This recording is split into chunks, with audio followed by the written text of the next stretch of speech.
Hi guys! A day in my life as a content creator diri sa Sitio Bungyod, Barangay Suay, Himamaylan City, Negros Occidental. Kagupdo nyo naman ko sa isa naman ka panibagong nga adlaw kag kaganapan ko subo nga adlaw.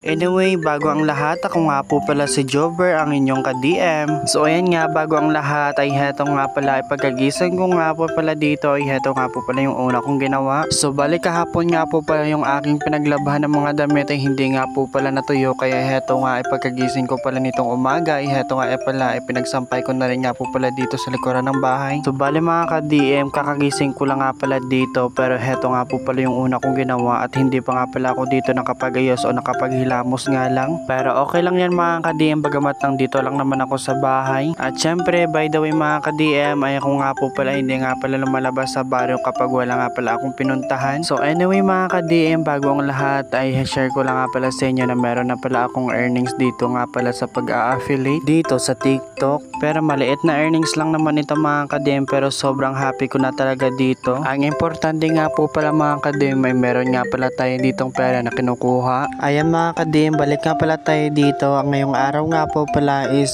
araw nga po pala sa pinaglabhan namin nga po pala sa kanila ng Tita Mercy. So ayan mga ka-DM, after ko nga po pala mag-ayos at syempre nasampay ko na rin nga po pala yung nilaban, ay umalis na rin nga po pala ako sa bahay. Syempre mga ka-DM, before nga pala ako pupunta doon sa bahay ni Tita Mercy para maglaba, ay dito nga pala ako muna dumiretso nga pala sa bahay ni Tita Milag. Kasi dalawa nga po pala kami ni Tita Milag yung naglalabada nga po pala sa bahay ni Tita Mercy. So ayun nga, pagkasundo ko nga pala sa kanya mga ka-DM kay Tita Milag, nagtataya nga pala siya ng stay-in. Syempre mga ka-DM, nung okay na nga ay heto nga pupunta na rin nga po pala kaming dalawa sa bahay ni Tita Mercy. At sa mga oras na yan nga po pala mga ka-DM ay mga alas 7 na nga pala ito ng umaga. Syempre mga ka-DM, pagkarating nga po pala namin ay heto na nga kaagad yung aming ginawa, yung pagbabasa nga po pala ng aming mga labahin.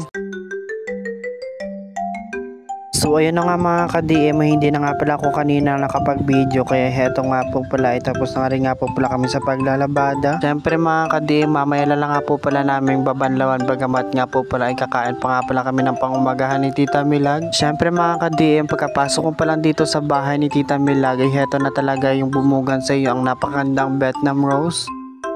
So ayun nga mga ka-DM, after nga pala namin kumain ay heto nga pala ay bumalik na nga pala kami dito. Syempre dahil natapos na nga po pala yung pagbaba ng mga ka-DM ay oras na nga po pala para isampay na rin nga po pala itong mga nilaban namin.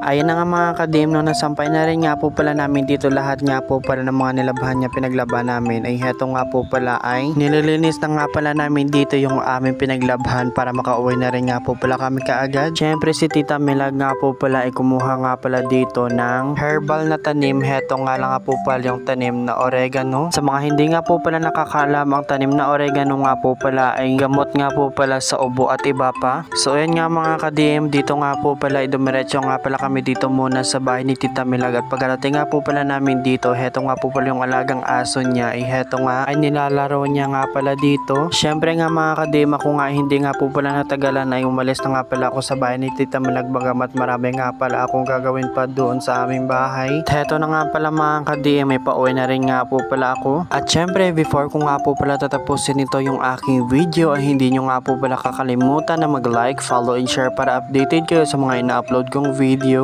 Yun lang, see you on the next vlog.